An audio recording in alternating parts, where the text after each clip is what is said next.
estuda o capítulo 13, Vicente. Se puder fazer a oração inicial para nós, aí depois a Andréia continua. Sabemos que nossas vidas são feitas de etapas, assim como uma grande construção. Não temos dúvidas que nós hoje, que abraçamos a doutrina espírita, e quando falo abraçamos, é um abraço com responsabilidade, com o comprometimento que todo trabalhador, o trabalhador sincero, exige. E já vivemos várias etapas para podermos chegar até aqui.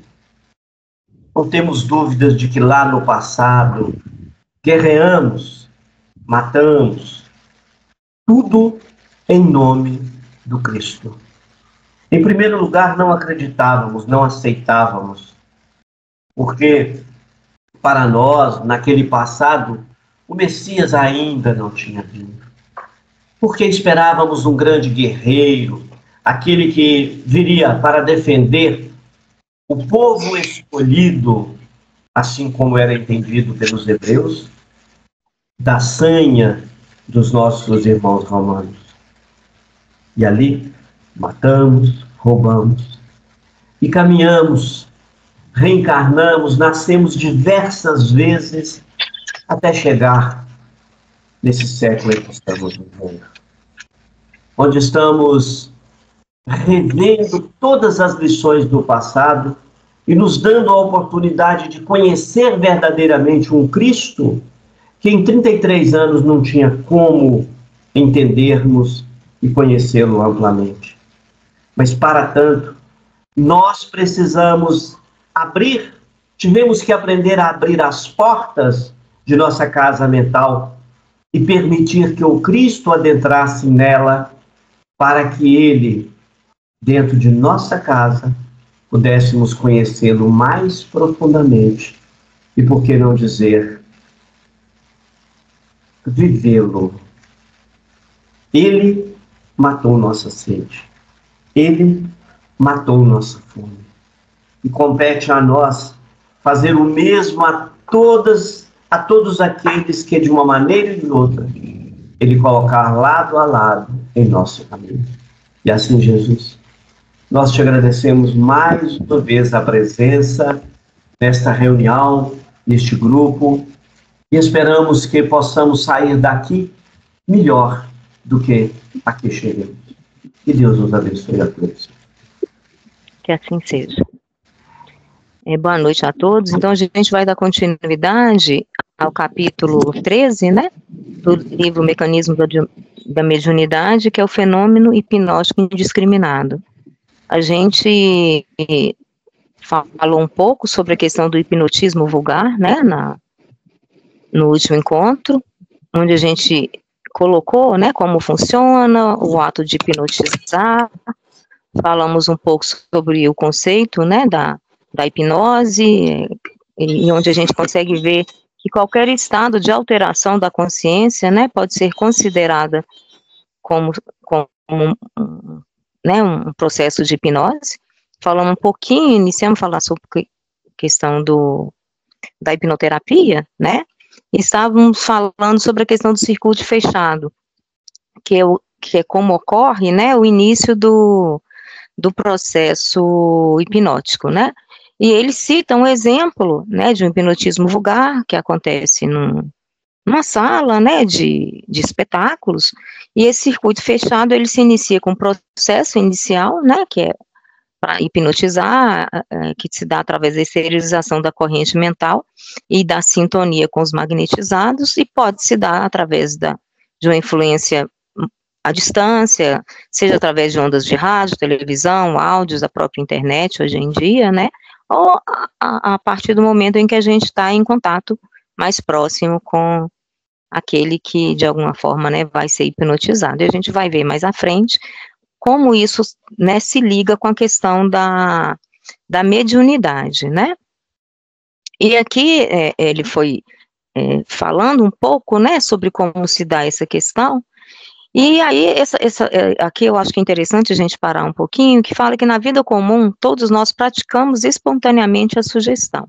Ou seja, a hipnose, ela se dá muito através da própria sugestão, né, da indução mental, em que a obediência maquinal se gradua em cada um de nós, através de vários graus de rendição à influência alheia.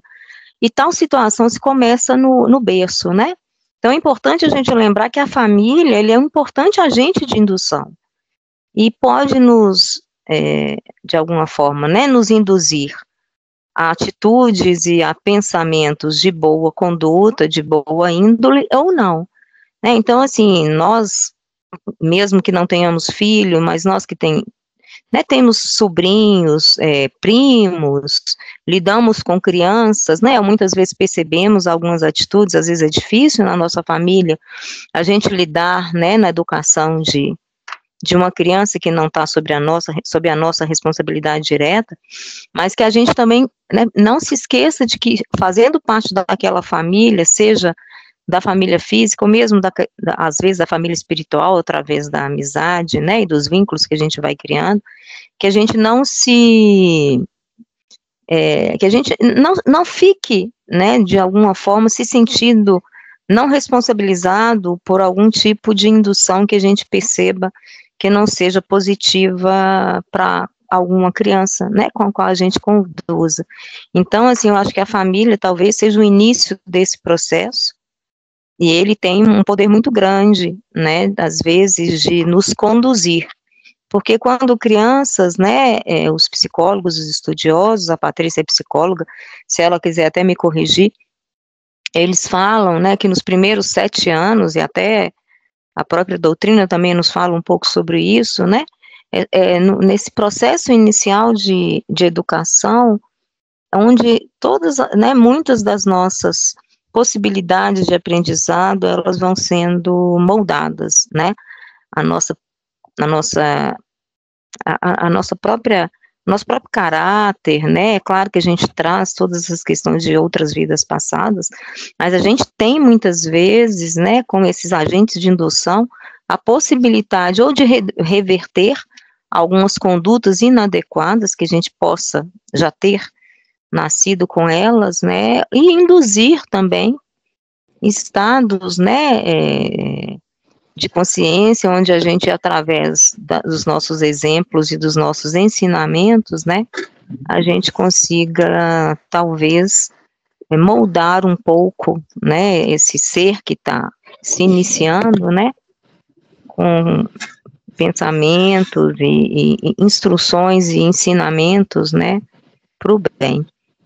E, principalmente, né, como eles nos falam, que a partir da adolescência, né, que eles falam que aos 14 anos é onde a gente tem potencializada a abertura da hipófise, né, que é a própria glândula pineal, e com isso a gente tem essa ligação mais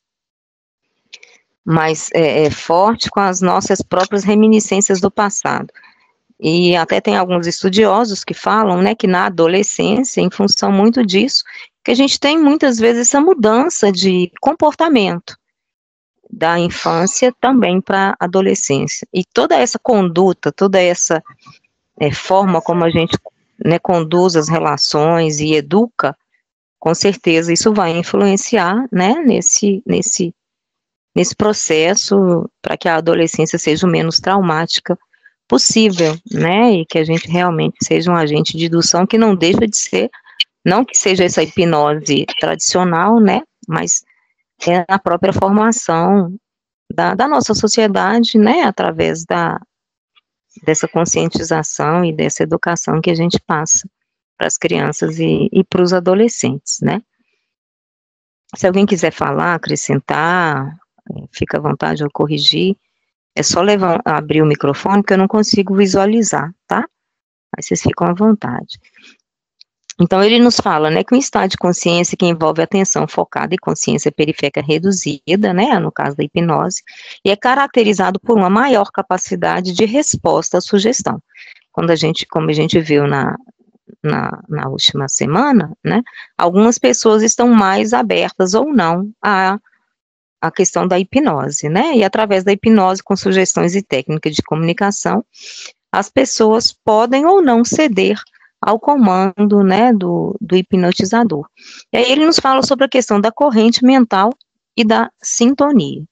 E exteriorizando-se em mais rigoroso regime de ação e reação sobre si mesma, a corrente mental dos assistentes, que são capazes de entrar em sintonia com o toque de indução do hipnotizador e passa a absorver-lhe os agentes mentais, predispondo-se a executar-lhe as ordens. A partir do momento que né, aquele que está sendo hipnotizado se abriu ao processo, né,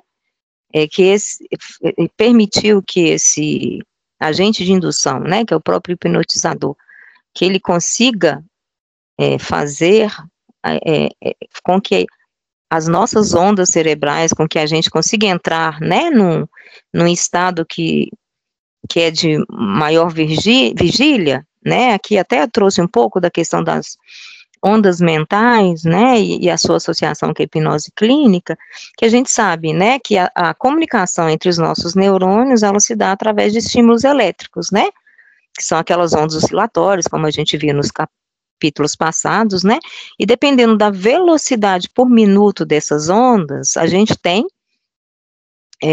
através dessas medições, né, que são feitas pelo encefalograma, dessas ondas mentais, né, os vários estados, que pode ser, né, desde o estado de maior atenção, que são as ondas betas, né, onde a gente está mais alerta, mais engajado, né, estamos acordados, e eles falam que as ondas betas, quando elas estão mais baixas, né, é quando a gente está naquele estado de alerta, mas que a gente está consciente, mas sem uma atividade tão alta. Quando a gente está no estado beta mais alto, é quando ele fala que a gente está num momento grande de estresse, né, ou mesmo de algumas, que a gente consegue, às vezes, muitas vezes, agir com algumas atitudes mais agressivas, né, e muitas vezes sai um pouco da nossa própria consciência. A gente age muito no impulso, né, quando a gente está com as ondas betas mais elevadas. Eu vou pedir, se alguém quiser, né, acrescentar, me corrigir, ou fazer alguma contribuição, acho que é interessante, né, porque é um assunto que a gente não domina. Então, e quando a gente está nas ondas alfa, né, é quando a gente começa a entrar no estado de vigília. E até num estudo que eu estava lendo, eles falam que 1/3 da nossa mente, quando a gente está em funcionamento, né, 1/3 de todas essas percepções se dão através da visão. Então, a partir do momento que a gente fecha os olhos, que a gente simplesmente fecha os olhos, seja para fazer uma prece, seja para respirar e tentar serenar um pouco com a mente, a gente já começa a entrar nesse estado de vigília, né, e a partir daí a gente já se encontra mais aberto a essa questão da própria hipnose, né, que seja através da nossa própria auto-hipnose, ou seja, através da meditação, né, a gente inicia esse processo, e quando a gente chega nas ondas teta, né, é quando a gente atinge essa meditação mais profunda, ou quando realmente aquele indivíduo que está sendo hipnotizado, né, ele está realmente trabalhando com essas ondas cerebrais, e onde a gente tem também uma maior criatividade, e eles falam que é a ponte para o subconsciente, né, através de alguns estudos, né, e de algumas fotografias, através do encefalograma, né, eles conseguiram definir que essas ondas elétricas, né, elas definem o nível de consciência, né, daquele indivíduo. E quando a gente está nas ondas delta, que são aquelas, né, eles falam que a gente está realmente com o nosso inconsciente atuando. E quando a gente está em sono mais profundo, e até médios, né, que trabalham com curas, eles falam que eles atingem esse estado. E até uma das médicas que eu assisti uma palestra, ela fala o seguinte, até o próprio Sérgio Felipe também fala isso, né, que há alguns indivíduos que têm alguns tipos de ondas que são mais presentes, né, no encefalograma, eles estão mais abertos ou não, a gente até comentou semana retrasada, a mediunidade ostensiva. E essa médica, ela fala o seguinte, né, que a hipnose, na verdade, a gente tem que tentar, né, eles têm que tentar trazer aquele indivíduo para essas ondas no estado de vigília, que seja a alfa, mas o ideal é que ele chegue na teta, né, para que através daquele estado ele consiga alterar, né, algum bloqueio, alguma ideia fixa que ele tenha, né, algum tipo de trauma, para que dessa forma se consiga alterar através da hipnose, né, esse tipo de pensamento, que muitas vezes é uma ideia fixa, né, uma fixação mental, para tentar trazer, né, ideias de saúde, seja uma pessoa que está passando por um processo, né, de cura, ou seja, alguém que vai ser realmente hipnotizado até para fazer algum procedimento, e tem até na Índia, né, a gente falou um pouquinho sobre isso, tem alguns hipnotizadores e eles contam, né, que eu esqueci até o nome, que é um cientista que era um médico, mas que ele utilizava, ele tinha poucos instrumentos e poucas medicações disponíveis para fazer os tratamentos, então que ele se utilizava muito do processo da hipnose. Ele, além de tudo, ele tinha, né, um estado de consciência muito elevada, ele conseguia ele próprio entrar, né, nessas ondas tetas, com a meditação profunda, e ele conseguia fazer com que os seus pacientes, né, também alcançassem, e faziam cirurgias bem invasivas, amputação de membros, e inclusive tem relatos científicos de cirurgias cardíacas que foram feitas através né, dessa questão da hipnose. Aqui é só a gente falou um pouquinho, né, sobre a questão da inteligência espiritual, que é uma psicóloga, que ela faz essa associação, né, sobre as frequências das ondas, né, e sobre o significado, como a gente viu um pouco lá atrás, né, e eles descobriram há alguns anos, algo mais recente, que existem algumas ondas, né, tem a gama que é 40 Hz, né, que é aquela que a gente falou, mais profunda, e depois eles tem uma que é 200 Hz, mas ainda não se sabe, né, qual que é o significado dessas ondas, eles só conseguiram identificar, mas ainda não conseguiram fazer nenhum tipo de associação dessas ondas que, né, há pouco tempo foram descobertas, qual seria realmente a sua função, né, e qual as características que ela traria.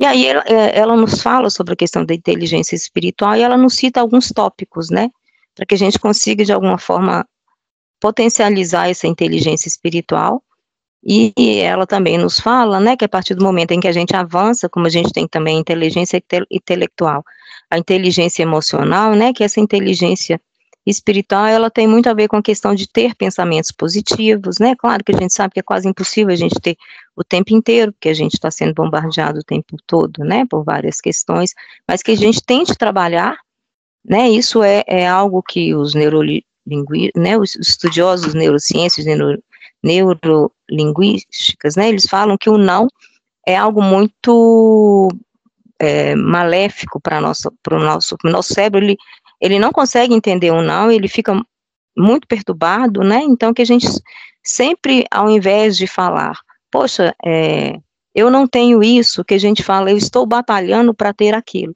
que a gente mude o foco, né, para que a gente não pense no negativo, mas que mesmo a gente falando sobre algo que nos limita, nos falta, que a gente tente associar com algo que vai nos trazer um benefício, né, em vez de a gente reclamar, poxa Deus, minha vida é tão ruim, eu sou tão infeliz, né, eu ainda sou tão negativo, tão egoísta, não consigo perdoar, que a gente trabalhe, né, peça que seja força, intuição, inspiração, para que a gente vença, né, essas nossas limitações. Então, o que ela nos fala é que isso tem um poder muito grande sobre as nossas próprias atitudes e mudanças, né, a gente fala muito da reforma íntima, e a gente sabe que também é necessário esse esforço, né, que a gente E a questão dos nossos pensamentos, a própria ciência já mostrou que é algo muito importante, né? Então ela fala para a gente tentar descobrir quem somos, né? Ou seja, para a gente tentar entender como essas limitações de algumas formas nos bloqueiam, nos limitam, para a gente conseguir, né, se desvencilhar delas, ter humildade, né? Ou seja, a gente conseguir se enxergar como parte do processo, nunca superior a ninguém, mesmo que a gente já tenha dado um passo, seja em relação ao conhecimento técnico ou qualquer outro tipo de habilidade ou talento, né? Que a gente tem o nosso exemplo maior que o próprio Jesus, né? Com humildade, para a gente consiga viver a compaixão e rever os nossos valores, né? E que a gente, né? Que a nossa vida, ela só tem sentido se a gente trabalhar dessa forma para que a gente consiga realmente avançar um pouquinho, né? Nesse processo de aprendizado que é o que nos trouxe até aqui, né? A gente reencarna simplesmente para, de alguma forma, trabalhar isso tudo em nós, né? Aí, falando um pouquinho sobre a questão da influência à distância, né, da hipnose, são pessoas que se predispõem a obedecer e que não necessitam da proximidade com aquele hipnotizador, né? Como a gente falou um pouquinho, então isso pode ser feito através da indução né, pelo rádio, televisão, gravações, desde que aquela pessoa se renda profundamente a essa sugestão, né, que começam a emitir certo tipo de onda mentais com todas as potencialidades criadoras à distância, né, elas de alguma forma lançam, estão receptivas e se rendem a essa sugestão que foi de alguma forma, né, emitida, e elas passam a lidar com essa ideia comum, ou seja, você está sentindo frio, ok, eu começo a tremer e eu começo a sentir frio, né? Ou seja, elas ficam habilitadas a plasmar essas formas, pensamentos, né, que lhes foram sugeridas. E são essas formas, pensamentos, né, que estruturados pelos movimentos de ação dos princípios mentais exteriorizados reagem sobre elas próprias, determinando os efeitos ou as alucinações que lhes imprima a vontade a que se submetem, né? E aí temos a perfeita conjugação das forças ondulatórias. Aí a gente vai ver um pouquinho mais à frente sobre a questão dessas criações mentais, né? O Gubbio, no livro Libertação, ele nos traz: o homem comum não possui senão vaga ideia da importância das criações mentais na própria vida, né? Ou seja, a mente ela estuda, ela arquiteta, ela determina e ela materializa. E os desejos que lhe são peculiares na matéria que a circunda e que lhe plasma os impulsos. Então, assim, a gente sabe, né, que a gente, através da nossa mente, dos nossos pensamentos, a gente tem um poder infinito. A gente não sabe muitas vezes como usá-lo, né? Ou não se empenha realmente em se utilizar dessa potencialidade que a gente tem, né? Através dos nossos pensamentos, pela ainda nossa limitação, e muito mais uma limitação que nós mesmos nos impomos, né? Mas que a partir do momento em que a gente conseguir perceber o quanto essa energia mental, né, exteriorizada é capaz de formar imagem, né, ele está falando aqui sobre a questão de formar imagem ou essas formas pensamentos, né? Mas assim, a gente sabe que isso tem uma influência muito grande na nossa, seja na nossa saúde, né, seja nos nossos ideais, né, naquilo que a gente almeja, nas nossas metas. Então, assim, é claro que a gente não adianta a gente simplesmente só pensar, né? A gente tem que exteriorizar, a gente tem que pensar, mas a gente tem também que colocar isso em ação, né? E os espíritos superiores que sabem se utilizar dessas criações mentais, né, para plasmar, vamos supor, cidades espirituais, alguns tipos de, até o Kardec, né, ele traz um exemplo no livro dos médiuns, não sei se todo mundo se lembra, de um curandeiro que traz para uma senhora, né, para ela imaginar que era algo que era conhecido da imagem dela, ela estava com algum problema respiratório. Ele fala: imagina uma caixinha de rapé, você vai cheirar essa caixinha e você vai conseguir uma melhora. Eu estou falando assim, o que eu me lembro é mais ou menos isso, tá? E aí essa senhora consegue fazer essa criação mental e consegue ter realmente essa melhora, né? Então, assim, a partir do momento... Oi, Desculpa interromper aqui, à porque vontade. tá dentro do assunto. É por isso que se fala que o pensamento é matéria, né? É Sim, nesse caso aí que você está citando, né? sim, a gente sabe que ele não é uma matéria como a matéria que a gente tem, né? Que a gente conhece. Até a gente tem várias críticas, né, de alguns estudiosos que falam que a gente fala, o pensamento é uma onda eletromagnética.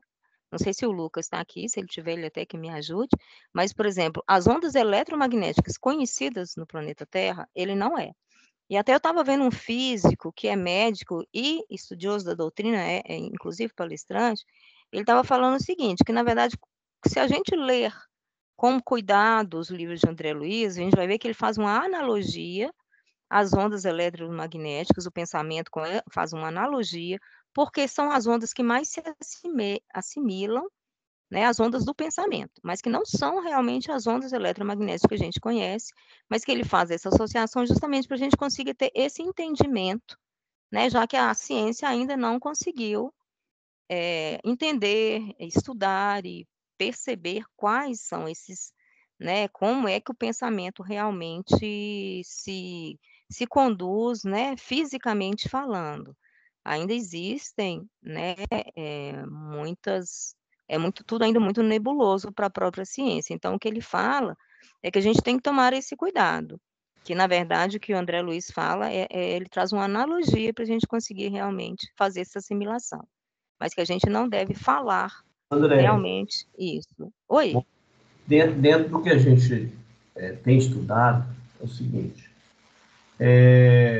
a matéria ela tem milhares de graus, né? A gente não tem como chegar aqui e falar, são tantos graus, não. Mas quando eu falo, olha para você ver, quando você estuda o seguinte, lá no livro de André Luiz, ele fala da matéria mental. E quando ele fala de matéria mental, ele fala do chamado fogo reparador. O que é o fogo reparador? Quando o planeta Terra ele começa a ficar impregnado de excesso de energia mental, eles precisam passar o aparelho para queimar as formas pensamentos, ou seja, a energia mental, que acaba trazendo uma série de distúrbios para nós, os homens. Eu escutei recentemente do Ezequiel, ele falando que nos últimos, desde a pandemia, que eles tiveram que aumentar em grande quantidade o número de aparelhos para poder queimar essas ondas mentais que estariam trazendo uma série de prejuízos. Então, assim, conforme diz Kardec, compete à doutrina espírita trazer as informações e cabe à ciência negar ou confirmar. Eu, particularmente, dentro do que eu estudei, tá? Eu, particularmente, continuarei admitindo que o pensamento é matéria.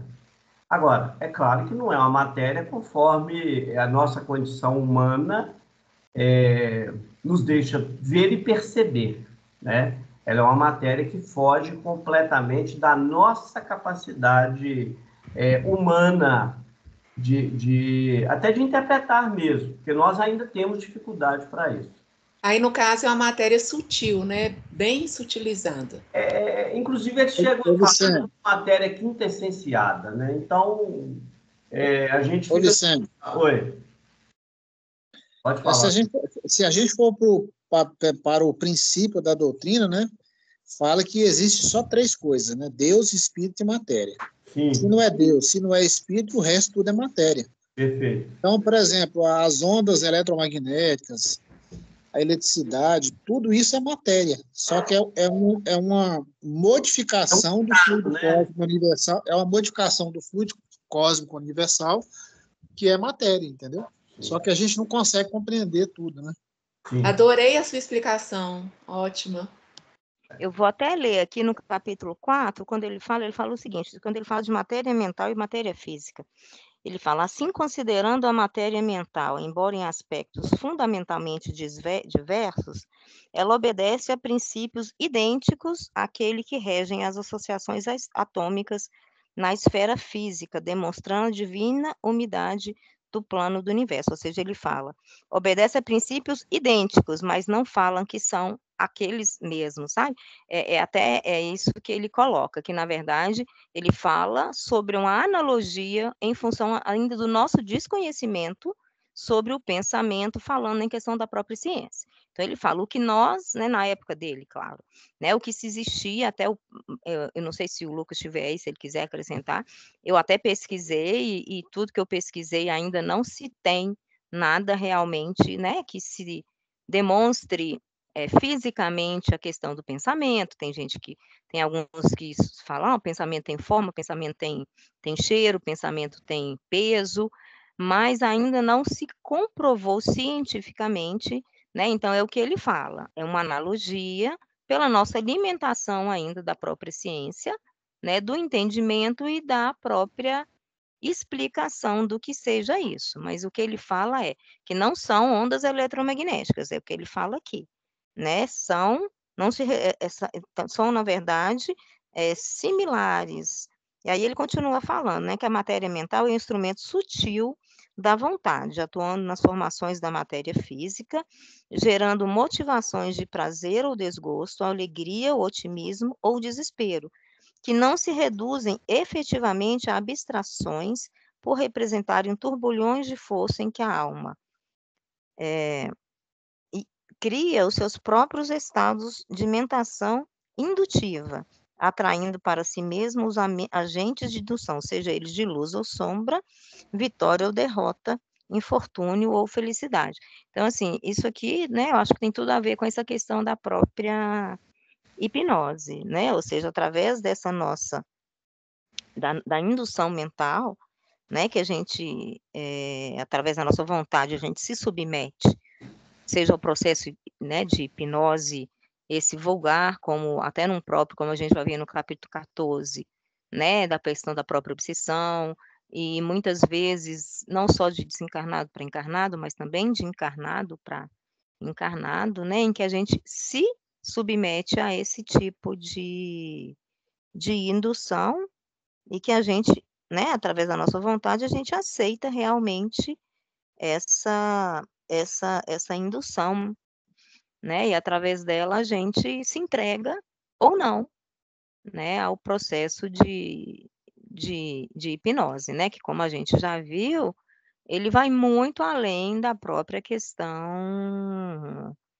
né, da conceituação da hipnose tradicional, né, ela está no nosso dia a dia, o tempo inteiro a gente está recebendo essas induções mentais, né, e cabe a nós estarmos atentos, né, para não nos submetermos àquilo que a gente acredita que não seja algo positivo, né, para nós como pessoas, né, para o nosso próprio crescimento, né, e que, falando um pouco sobre essas induções mentais, né, até o Vicente comentou um pouquinho sobre a questão da idoplastia, né, que no espiritismo é a capacidade do pensamento de influenciar a matéria, e que no hipnotismo é a qualidade passiva do paciente hipnotizado em relação às ordens do hipnotizador. Se mais alguém quiser falar, gente, abre o... Ô, Andréia, mas pensando bem, como o nosso olho percebe, né, uma parcela mínima, quase humilhante, de tudo, a percepção é muito pequena, então, assim, não se pode afirmar, né, aliás, é mais provável dizer que o pensamento é matéria mesmo, porque o pensamento cria, né, então, só que o olho humano ainda é muito... não percebe essas criações mentais, assim, no meu ponto de vista. A gente, são poucos que têm essa capacidade, né, de perceber. assim, a gente tem várias percepções do que seja o pensamento, né? Mas a gente ainda não, eu acho que a gente ainda talvez não tenha nem a capacidade de entendimento, né? A gente sabe que a gente ainda está muito aquém de ter, né, essa possibilidade de um entendimento mais completo desses processos todos, né? Mas a gente vai, de alguma forma, eles vão se desvencilhando um pedacinho do véu, né? E a gente vai tendo pequenas informações, né, que vão nos auxiliando até que a gente consiga alcançar esses níveis, né, um pouco mais elevados e que a gente consiga ir assimilando, né, a forma como essas matérias mais sutis, todas essas questões ligadas a próprio processo espiritual, né, a questão mental, como isso tudo se dá, né, como essas coisas são conduzidas. Aqui só falando um pouquinho sobre a ideoplastia, né, sobre o histórico, ele foi, esse termo foi empregado pela primeira vez para se designar os efeitos das sugestões e da autossugestão, ou seja, quando ela faculta a realização fisiológica de uma ideia, né, como se dá nos casos de estigmatização, um ato de marcar alguém ou um grupo de pessoas de forma negativa, né, com um estigma, por exemplo, ou uma marca que seja infamante, né? Então, ele que inicialmente utilizou-se desse termo, né, e em 1912, o professor Richaud, ele empregou para designar a materialização dos semblantes humanos, que eram, por sua vez, reproduções objetivadas e plásticas de retratos e desenhos que eram vistos por médiuns, né?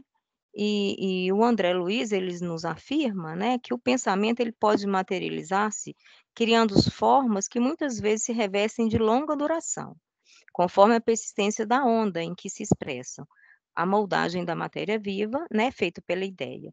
Ou seja, eu imagino, né, que os espíritos mais evoluídos, eles tenham capacidade de plasmar a matéria e com formas que sejam, né, de uma duração muito maior. Eu imagino que as próprias cidades espirituais, né, elas sejam construídas dessas formas.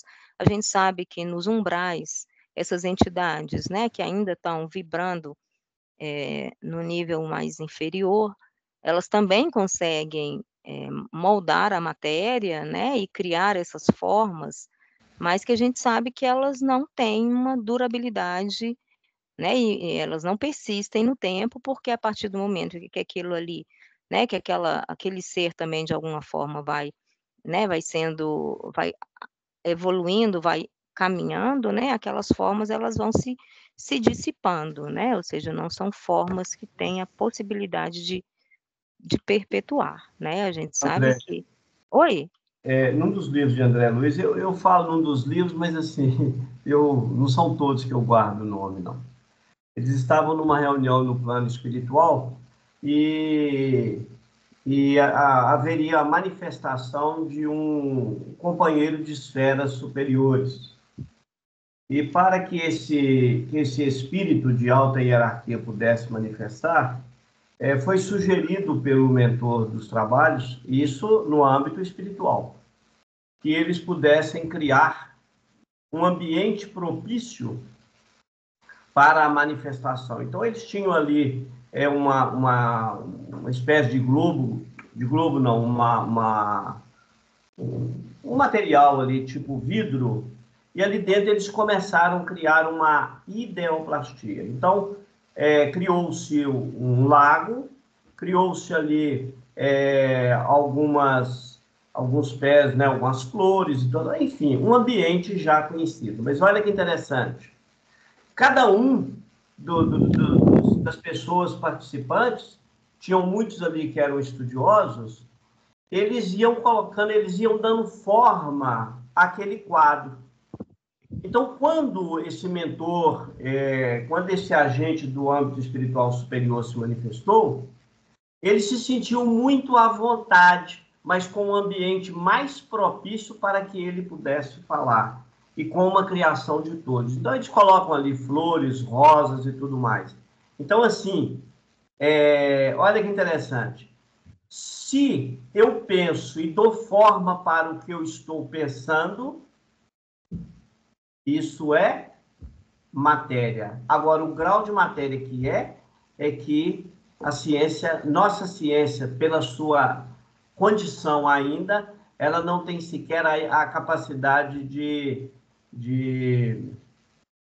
falar sobre o assunto. Para você ter uma ideia, diz o André Luiz que no futuro, e o Ezequiel confirmou isso para a gente, ele fala que no futuro bem próximo, que iniciarão nas terras as chamadas cirurgias psíquicas.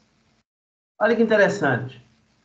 Psíquicas. E aí logo a gente pensa, mas isso não é da psique? Isso não é do pensamento? Como é que eu vou fazer uma cirurgia? Olha que interessante. Porque nós somos materialistas. Nós só acreditamos no que tocamos e o que os nossos olhos físicos veem. E o extrafísico? A gente, quando você volta lá atrás no passado, quantas pessoas morreram, quantas pessoas desencarnaram na Terra, porque os médicos não usavam o sistema de asepsia. Até então não se acreditava nas bactérias, nos vírus. Por quê? Porque eles eram extremamente pequenos. As células que compõem o nosso corpo, elas não são visíveis a olho nu. Olha que interessante. Então, assim, é por isso que quando a gente está falando sobre essa questão da matéria, e normalmente os espíritos superiores, eles dizem o seguinte, que a vida tudo tem reação química, que a união de 2, 3 elementos, ele vai formar um quarto elemento.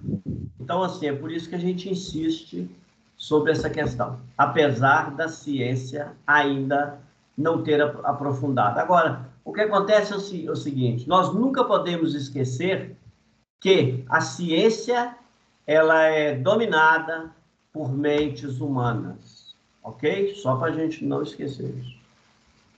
Sim. E Richow, né, que a gente falou lá atrás, ele denominou isso de ectoplasma, né? E até tem algumas fotografias, a gente vai mostrar aqui à frente, então que ele fala que são criadas imagens fluídicas, né, onde o pensamento se reflete no envoltório do perispirítico como no espelho, ou então como essas imagens de objetos terrestres que se refletem nos vapores do ar, tornando aí um corpo e, de certo modo, fotografando-se. Isso aqui eu vou passar. Ele fala, e aqui é o Ernesto Bolzano, que também traz em Pensamento e Vontade, né? Ele fala que para obter algumas fotografias não é necessidade de pose diante do aparelho fotográfico. A chapa é diretamente impressionada, mantendo o experimentador, na maioria dos casos, colocado na fronte, concentrando intensivamente o pensamento na imagem exteriorizar. Né? Então, ele fala que você, né, que através dessas ondas mentais é capaz de se formar essa imagem mental, né? Na chapa fotográfica, através dos quais a gente tem algumas fotos. E ele também traz o que é fixação mental, né? Ou seja, a hidroplastia na mediunidade, de efeitos intelectuais, assume um papel importante, porque certa classe de pensamentos constantemente repetidos sobre a mente mediúnica, menos experimentada, pode constrangê-la a tomar certas imagens mantidas pela onda mental persistente, como situações e personalidades reais, tal qual uma criança que acreditasse estar contemplando essa paisagem ou aquela pessoa, tão só por ver-lhes o relato animado num filme. Né? Então, assim, essa questão da fixação mental, ele fala aqui sobre médiuns menos experimentados, a gente sabe que isso muitas vezes pode acontecer com médiuns até mais experientes, né? Que seja aquela ideia muito fixa, a gente vive num turbilhão, ao mesmo, né? A gente está muitas vezes sendo influenciado e também influenciando, né? E em função de algumas ideias muito fixas que a gente muitas vezes, né, traz conosco, a gente tem esses processos que podem até causar um adoecimento, né, e atrair através dessa fixação mental. Se a gente tem uma fixação mental no ódio, no rancor, na mágoa, a gente vai trair, né, para próximo de nós essas entidades que têm essa mesma sintonia. Né? Então, assim, a gente também, para a gente tomar esse cuidado, né, com essas fixações mentais, que são essas ideias fixas que ele cita no capítulo, né, que muitas vezes acabam nos dominando, né? Aqui é uma foto, né, da materialização do espírito, né, através de uma médium que foi muito famosa na época, é Florence Cook.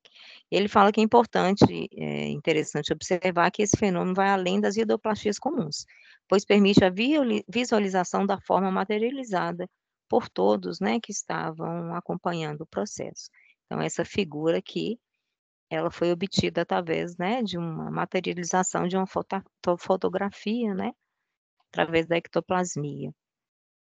E ele também nos fala um pouco, né, aqui falando sobre essas questões da psicocinesia, que é uma suposta influência do espírito sobre a matéria sem intervenção da força física. E é uma designação dada às supostas movimentações de objetos através de mera ação da mente, né?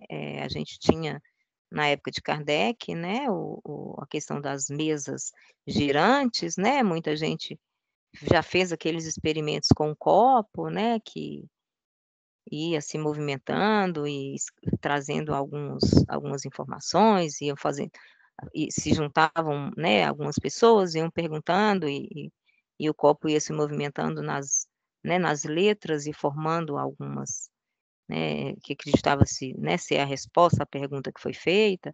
Então, isso tudo se dá através, né, desse processo de psicocinesia. Isso aqui é mais para a gente ilustrar mesmo, né, o que seriam essas criações mentais. E falando um pouco sobre a questão dos graus de passividade, né, ele nos traz que, induzidos pelo comando do hipnotizador, os hipnotizados produzem oscilações mentais com frequência peculiar a cada um. Oscilações essas que, partindo dele, entram automaticamente em relação com a onda de forças positivas do magnetizador, voltando a eles próprios com a sugestão que lhes é desfechada, estabelecendo para si mesmo o campo alucinatório em que lhe responderão aos apelos.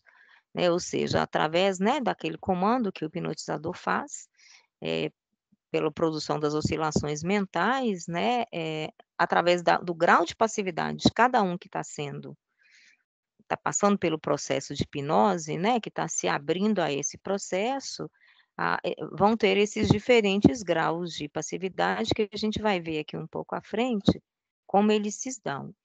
E cada hipnotizado, né, demonstrando obediência característica, vai se revelar em determinado grau de passividade. A maioria vai estar em posição de hipnose vulgar, alguns vão cair em letargia, que é um tipo de sono, né? E em alguns casos mais raros, até na questão da própria catalepsia, e no processo que eles falam que é o mais profundo, né? Que é o sonambulismo. Até, não sei se todo mundo se lembra, a gente estudou nos domínios da mediunidade, no capítulo 10, né, que é o sonambulismo torturado, e é um processo de obsessão, né, que se dá também pelo processo da hipnose. É uma senhora, né, que ela se casou, e a história pregressa, né, ela tinha sido adotada, e através né, de um companheiro que ela encontrou que a induziu a matar, né, o pai, que era muito rico, eles cometeram esse homicídio, né, e aí esse espírito do pai né, começou a obsediá-lo. E nessa outra vida, né, ela tinha se comprometido a tê-lo como filho, né, para que eles fossem, de alguma forma, se desvencilhando dessas amarras, né, que tinham sido criadas.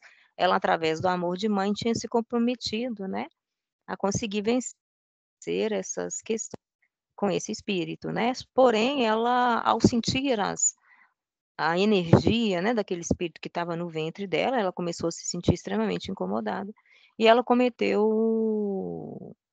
o aborto.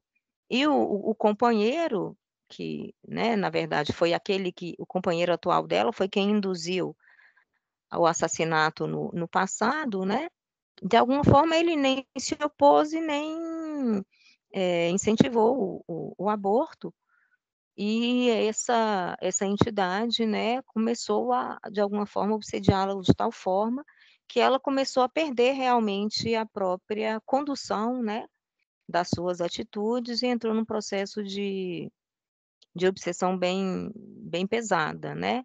E aí eles falam que foi, né, através dessa questão da hipnose, né, ela se abriu, a partir do momento em que ela, né, as energias que ela começou a emitir, né, como ela não conseguiu perdoar, não aceitou, né, esse compromisso que ela tinha feito no passado, ela ficou realmente aberta, e aí ela possibilitou, né, que ele, através da hipnose, induzisse e né, tivesse realmente um comando muito forte sobre a própria conduta que ela tinha, né? E então, né, falando mais um pouco sobre na hipnose e na letargia, né, essas pessoas apassividadas à frente do magnetizador terão libertado em condições anômalas e certa classe de aglutininas mentais que facultam o sono comum, obscurecendo os núcleos de controle do espírito nos diversos departamentos cerebrais. Ou seja, essas pessoas que estão passando pelo processo de hipnose e na própria letargia, né, o que ele fala é que essas aglutininas, que são aquelas, eu não sei quais são os tipos de substâncias, né, mas são substâncias cerebrais que facultam realmente que a pessoa entre num sono. Então, de alguma forma, né, ela vai obscurecendo esse controle do seu próprio espírito, né, e permitindo que essa pessoa passe pelo processo da hipnose, né? Então, elas passam a atender a onda motor da vontade do hipnotizador, conduzindo-se de forma a responder aos quadros que lhes apresentem. Porém, né, é claro que a gente sabe que muitas vezes essas induções, elas vão ocorrer de alguma forma, elas vão ser respondidas ou não, muito em função do que a gente traz conosco, né? Ou seja, se ele virar e falar, você vai assassinar uma pessoa, e se eu realmente não trago em mim, né, essas características de violência, de agressividade, dificilmente eu vou me induzir a esse tipo de comportamento. Porém, a gente, né, sabe que muitas vezes a gente desconhece, né, por mais que a gente acredite que a gente já tenha dado alguns passinhos, né, o nosso íntimo, né? Então, assim, acho que o vigiar e orar, né, o cuidado que a gente tem que ter para que essas induções, de alguma forma, que ele está dando um exemplo num show, né, a gente sabe que no nosso dia a dia, nas nossas relações, esse processo ele se dá quase que o tempo inteiro, né? Ô, Alguém Andréia, abriu o microfone? Abri, Andréia. Tá me ouvindo? Tô sim. Tá, são 19 horas, já nosso tempo acabou. O Wilker me pediu para conduzir o encerramento. Você ainda tem mais para falar? Vai usar o próximo domingo? Como é que vai ser? Sim, a gente não vai falta, continuar, né? sim, não falta muito, mas não terminou. Entendi. Aí eu já vou deixar o capítulo 14 preparado, porque aí se a gente já finalizar, a gente já começa no próximo. Beleza, então. Tranquilo? Alguém quer fazer alguma pontuação? Alguém quer comentar mais alguma coisa? Podemos encerrar? Tranquilo? Então, eu vou pedir para o Calazans fazer a prece final. Você faz para a gente, Calazans?